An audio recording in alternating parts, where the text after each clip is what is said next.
Jean au chapitre 10, les versets 26 à 30. Mais vous ne croyez pas parce que vous n'êtes pas de mes brebis. Mes brebis entendent ma voix. Je les connais et elles me suivent. Je leur donne la vie éternelle. Et elles ne paieront jamais et personne ne les ravira de ma main. Mon Père qui me les a donnés est plus grand que tous. Et personne ne peut les ravir de la main de mon Père. Moi et le Père, nous sommes un. Seigneur, nous avons lu comme ceux qui ont fait l'école, qui ont étudié avec l'intelligence humaine. Mais pour interpréter, pour rentrer dans le contexte de ce que nous avons lu, il nous faut le Saint-Esprit. Pour nous inspirer, Seigneur, inspire chacun de nous, même les auditeurs, ceux qui sont en train d'écouter et nous qui prêchons la parole. Nous voulons être dans la même dimension, Seigneur, dans le même niveau, pour que ton esprit puisse nous bénir ensemble. Enlève la distraction, Père, enlève l'incrédulité, le doute, enlève, Seigneur, les pensées contraires, enlève l'envoûtement, enlève le sommeil, Seigneur, et que la puissance du Saint-Esprit rentre dans la salle, pour que tout le monde soit éveillé et écoute ta parole. Fais cela pour ta gloire, que les esprits impurs n'opèrent pas, que la sorcellerie n'opère pas, que la magie n'opère pas, que la franc-maçonnerie, la rose-foi n'opère pas, que tous ces esprits soient bloqués au nom de Jésus-Christ, que seul le Saint-Esprit prenne la prééminence et dominer cette salle de l'instant, car nous avons ainsi prié avec la foi au nom de Jésus-Christ. Amen. Prends directement Apocalypse, livre des symboles. Nous parlons toujours sur notre thème actuel, qui est la préscience, l'élection et la prédestination. C'est une prédication qu'on peut faire mais toute une éternité, on finit pas. On prend paragraphe 20 à 25.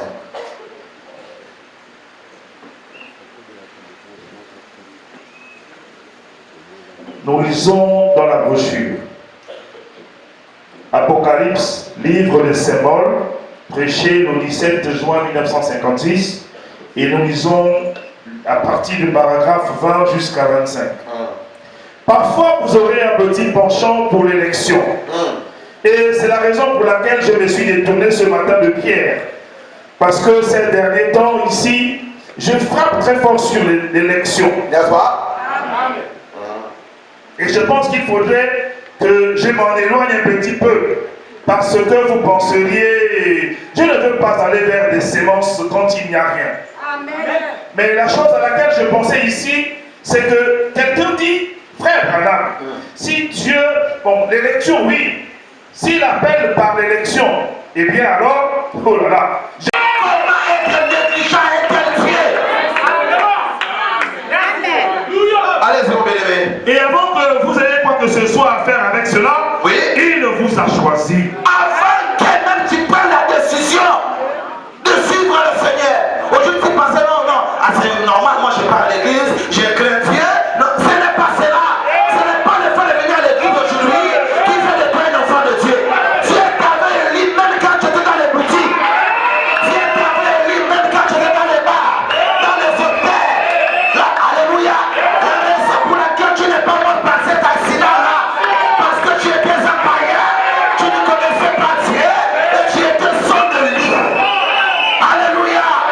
Il savait qu'il y aura un serviteur qui viendra. Il savait qu'il y aura un message qui viendra. Il est Dieu. Il connaît toutes les choses. Il ne pouvait pas te laisser dans la confusion. C'est la raison pour laquelle il envoie le message. Pour que le message puisse t'éclairer. Comment rejeter ainsi un sandwich? Quelqu'un peut dire amen à cela. Comment rejeter cela? Comment fouler cela au pied? Allez-y. Comment pourriez-vous repousser quelque chose comme ça? Eh bien, il me semble que cela place l'élection à un niveau tellement plus haut que la loi. Oui, c'est là, si vous comprenez l'élection, ça place tellement l'élection plus haut que la loi. La loi vous condamne.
Eh bien, cela va au-delà de tout. Oui. De penser que lorsque je n'étais pas aimable, Lorsque je n'étais pas aimable, il m'aimait.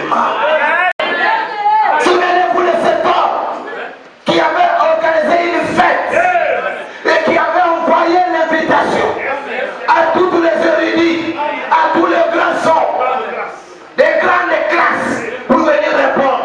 Mais les jours J, ces gens n'étaient pas prédestinés. Malgré l'invitation, ils ont décliné. Malgré l'invitation, ils ont refusé. Ne prenez pas ces risques. Nous pouvons être invités comme nous sommes là. On écoute le message, mais ce n'est pas tout le monde qui répond à cette invitation. C'est pourquoi beaucoup de gens abandonnent. Ils déclinent l'invitation. L'invitation vous est destinée, mais après vous le rejetez. C'est comme ça, écoutez, la Bible ne peut pas faillir. C'est la même chose qui se répète. C'est pourquoi la Bible est écrite sous forme des énigmes, n'est pas la mort. Mais quand vous êtes spirituel, vous comprenez ces paroles, même si vous levez, votre vie confond. L'invitation est de tout le monde. La volonté hier d'inviter tous. Venez manger. J'ai organisé une fête. C'est gratuitement. Vous faites seulement venir manger. On a dit piscine, il y avait des serviteurs. Il a dit les invitations. Mais chacun avait une raison. Comme nous avons des raisons aujourd'hui. Chacun a une raison pourquoi il décline l'invitation. Ah, j'ai des affaires. Je n'ai pas le temps. Je n'ai pas de mauvaises intentions. J'allais être là, mais c'est le travail. J'allais être là, mais c'est le foyer. J'allais être là, mais je souffre, je suis malade. Tout le monde a donné leurs excuses. Amen. Comme nous le faisons. C'est Jessica. Tu fermes les yeux, essaye encore les yeux, les yeux. Donc je vais prendre l'esprit d'abord pour écouter la parole. Tout le monde a des raisons. La vie de prière négligée, il y a des raisons. Et des raisons qui tiennent là, pas du tout de notre vie. C'est les raisons que vous donnez là. Devant les passés, ça peut tenir, mais pas devant Dieu. Vous n'en aurez pas, ça ne tient pas ces raisons. On n'a pas le lieu d'être. Tout le monde a décliné l'invitation. La salle est prêtée à prêter. Les tables sont arrangées. Les assiettes sont déposées. L'heure est arrivée pour que les invités rentrent. Donc, aucun n'est venu. Personne n'est venu. Ramassez tous les billets. Ramassez les ciseaux. Ramassez les femmes et billets. Ramassez tous ces mondes qui sont dans les péchés. Amenez-les ici. Ramassez les fous. Des gens qui sont malades mentales. Amenez-les-moi. Mais pourtant, cette table-là n'était pas pour les pauvres. Pour qu'ils vont pour nous faire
Nul ne peut venir tant qu'il n'a pas été appelé et élu.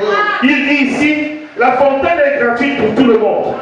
Et nul ne peut venir si mon Père ne l'appelle premièrement.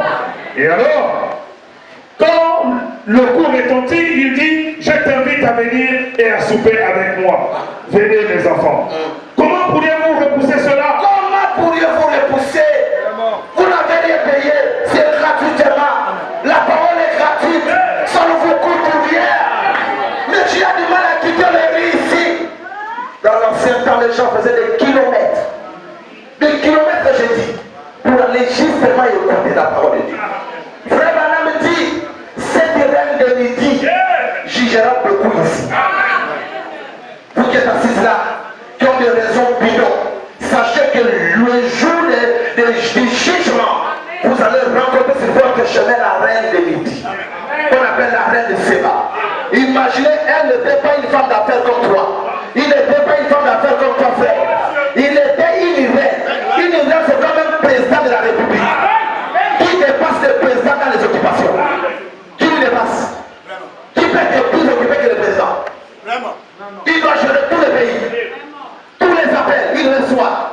Mais cette reine de midi a quitté chez lui sur le dos d'un chameau. Il a fait un voyage de 3 mois sur le dos depuis l'Éthiopie. Un voyage de 3 mois. Pas pour aller voir Dieu, pour juste aller voir un don qui est en train d'opérer. Il est parti à quitter l'Éthiopie jusqu'à se rendre en Israël pour aller contempler un don qui est en opération. Il a laissé toutes ses occupations. Dieu doit prendre la première place dans votre vie. Vous vous trompez. C'est Satan qui vous abrite. Dieu doit occuper la première place. Tous les autres choses doivent être le dernier. C'est ce que Frère Branham me dit. Amen. Soit nous ne voulons pas croire à la parole de Dieu.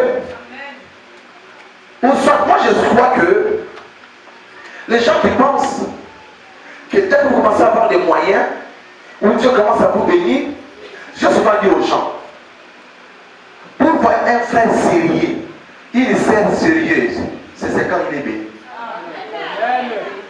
Quand vous n'êtes pas béni, vous semblez être fidèle à Dieu.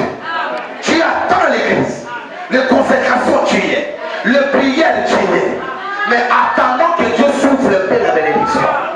Quand tu commences à toucher un peu de l'argent, si tu commences à pas faire ceci, alors là tu vas montrer ta vraie couleur, ton vraie identité. Il n'y a pas des amens là. Amen. C'est ça, frère, je dis vrai. Expérimenter un être soi. Que quand je dis des choses, je ne sais pas pourquoi je les dis. Mais quand je dis ici, je comprends pourquoi je les dis. Mais réellement, ce n'est pas moi. Amen. Je parle de ça avec ma femme. Des fois, quand je dis des choses, non, pourquoi tu fais? Je ne sais pas. Ce ne sont pas des choses qui viennent exprès. Je ne les prépare pas. Mais ça descend comme ça. Si j'avais un peuple spirituel, on devait déjà être loin. Mais le problème est que quand on dit des choses ici, les gens pensent que, écoutez, quand je suis ici, je suis ni votre ami, ni votre mari, ni votre frère, je suis l'ange du Seigneur. Vous devez avoir cette conception-là. Tout ce qui sort ici, vous devez prendre ça en considération. Il n'y a pas d'autre moyen que Dieu peut parler à son peuple. Si ce n'est que par ce moyen. Amen. Ce que je veux dire, je l'ai observé. Je suis passé à cette église, c'est 8 ans aujourd'hui. Je suis passé à cette église. J'observe. Je vois comment les gens sont venus ici. Comment Dieu est en train de les... Au fur et à mesure que Dieu souffle dans leur vie, les gens s'éloignent. Au fur et à mesure que Dieu souffle, c'est ça qui cause problème. Je dis, c'est quoi? Tu ne peux pas bénir les gens? Pourquoi Dieu s'il vous bénit? Au lieu d'être encore plus attaché, au lieu d'être encore plus fidèle à Dieu, mais c'est que les gens font, ils se loignent. Ils se loignent de Dieu. Mais heureusement, Satan vous attend. Je sais qu'au moment opportun, il va agir. Il va agir, vous allez comprendre. Prenez pas ces risques, frère. Si nous voulons être la bénie de Dieu, frère Branham dit, au fur et à mesure que Dieu vous bénit, vous devenez plus en plus humble. Humble. Pas humble devant les gens.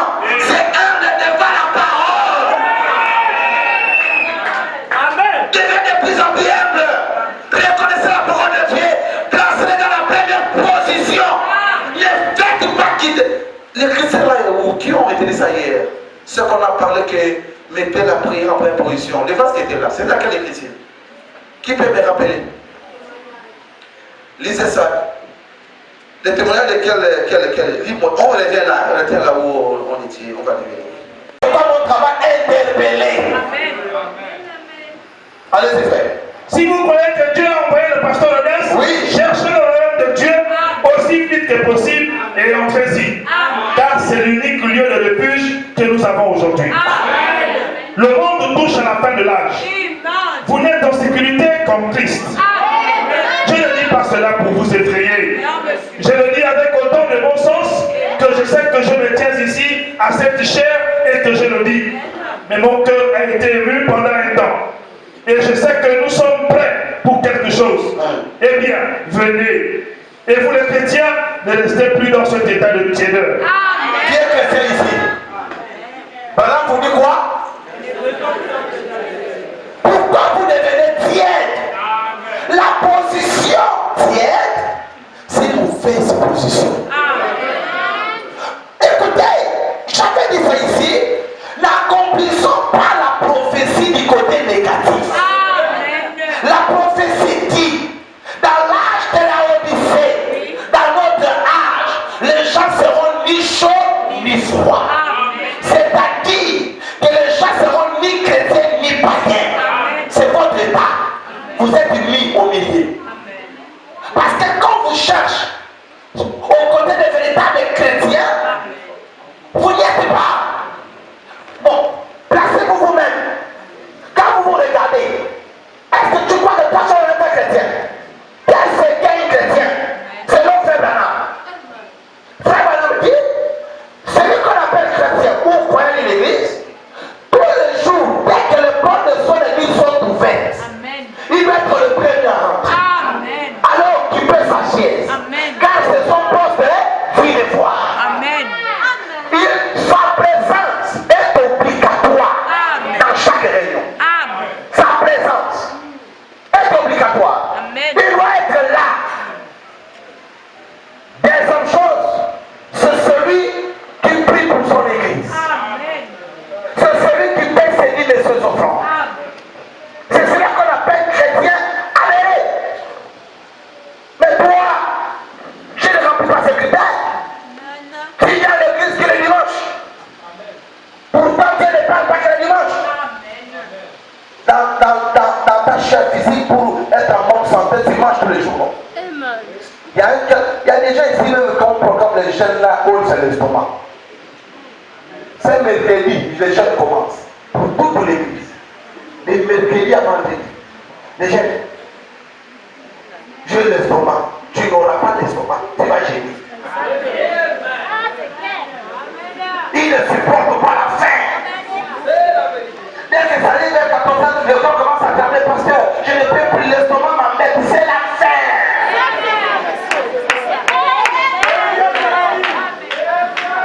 Pourquoi? Parce que votre corps physique demande de la nourriture pour être en bon état. Mais quand tu es ce corps spirituel, ça demande de quoi pour être en bon état? Tu dois aussi manger tous les jours. Tu dois écouter la parole tous les jours. Tu dois prier tous les jours. Vous êtes rétrograde. Dites amen. Là, tu ne dis pas, j'ai dit amen à ta place. Très confiant, j'ai dit amen à ta place. Amen. Les frères croyants, où est partie votre vie de prière? Où est partie la vie de la consécration? Où est parti cet amour, le premier amour que vous aviez envers le Seigneur? Qui a étouffé ça? Quel est ce démon qui a étouffé cet amour? Le Philistin sur toi. Il faut que tu te ressaisisses. Tu reviens sur le droit chemin. Allez-y, frère. Mettez tout de côté. Mettez quoi? Je parle à l'église, ne dors pas. Mettez pas de côté. On a dit de mettre pas de côté. Mettez tout de côté. Oui. Approchez-vous de Dieu autant que possible. Approchez-vous de Dieu autant que possible. Oui. Marchez avec lui. Parlez avec lui. position, sauf pour votre vie de prière.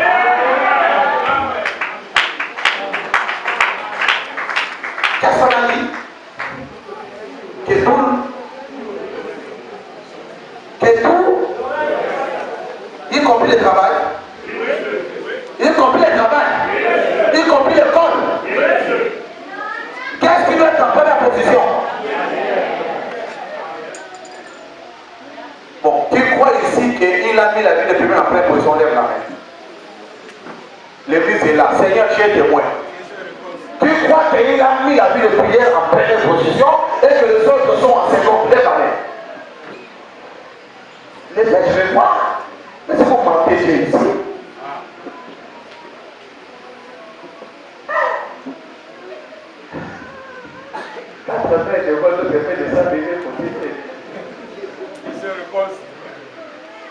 La vie de prière doit avoir la paix parce que la force d'un croyant, c'est ça.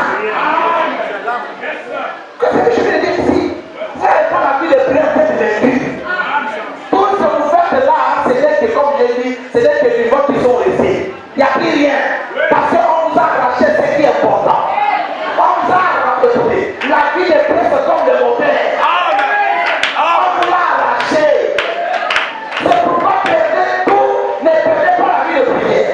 Parce que si vous perdez tout et que vous avez la vie de prière, la même vie de prière va récréer ce que vous avez perdu.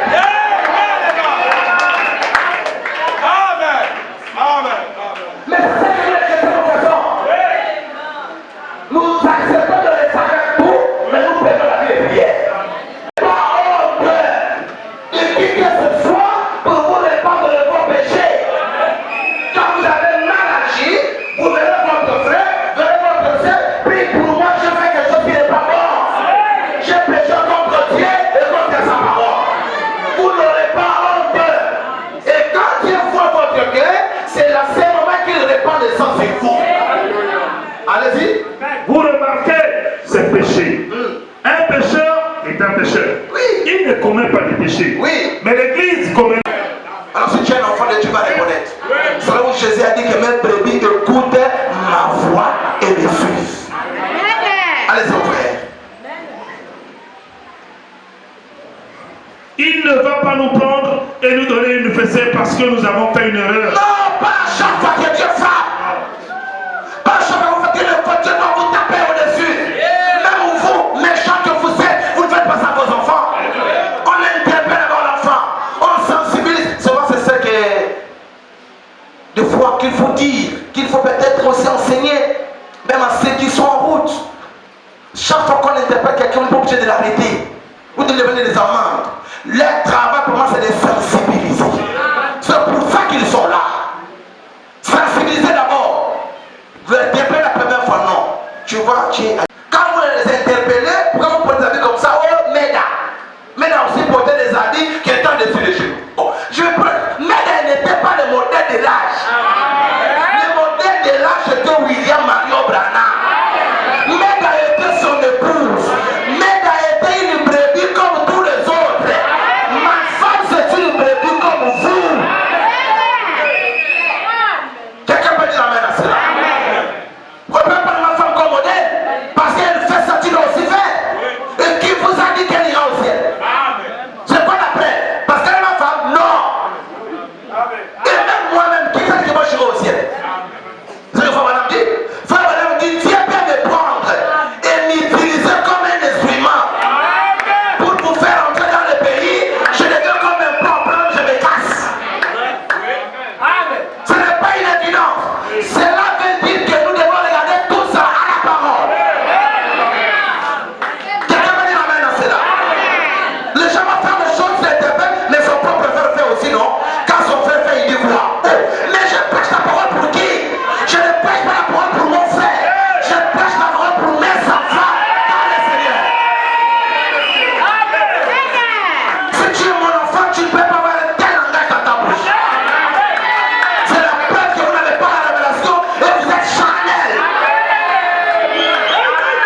petit peu plus loin.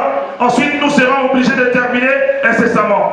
En lui, Dieu a élu avant la fondation du monde pour que nous soyons saints, irrépréhensibles devant lui.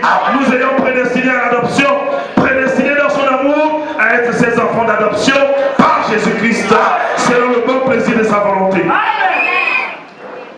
Quand il fait, par sa préscience, il nous a vu d'avance. Il savait qu'il était un sauveur. Il existait par lui-même. Il n'y avait pas d'ange, rien.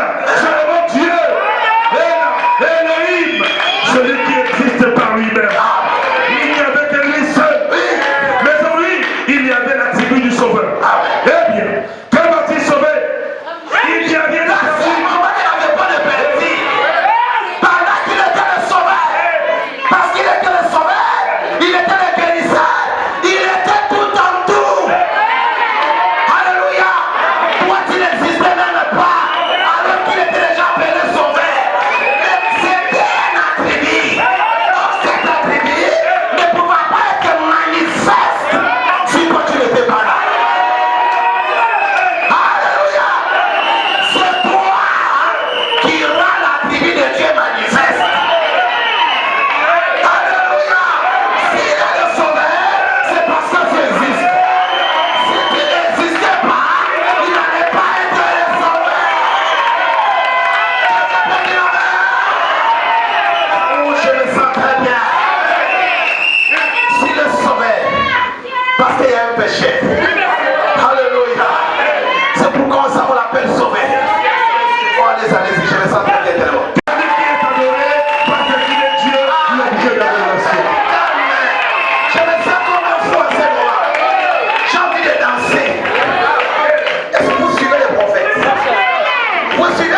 Parce que peut-être vous conjuguez la parole de Dieu, vous la lisez autant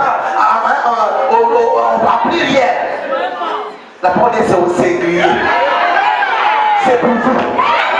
C'est pourquoi j'enseigne ça. Pour que tout le monde comprenne que l'évangile ce n'est pas pour tout le monde. L'évangile c'est pour toi. Ce n'est même pas pour la personne qui t'a amené ici. Ce n'est même pas pour la personne qui est à côté de toi. C'est pour toi, ça t'appartient.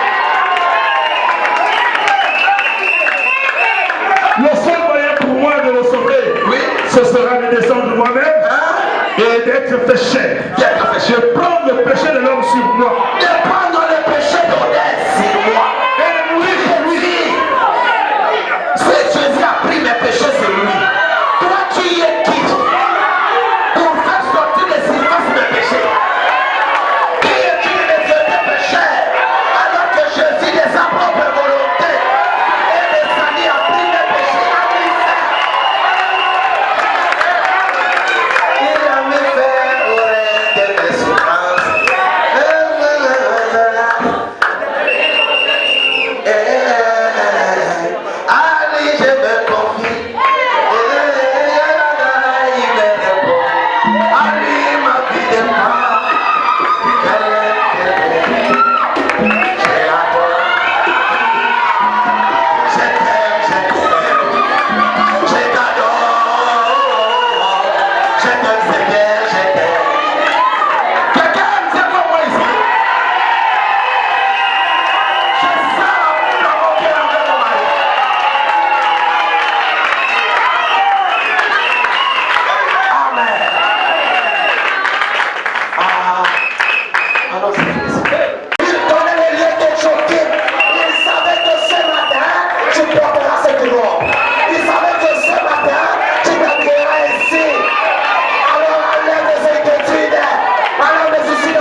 déjà dans ton cœur.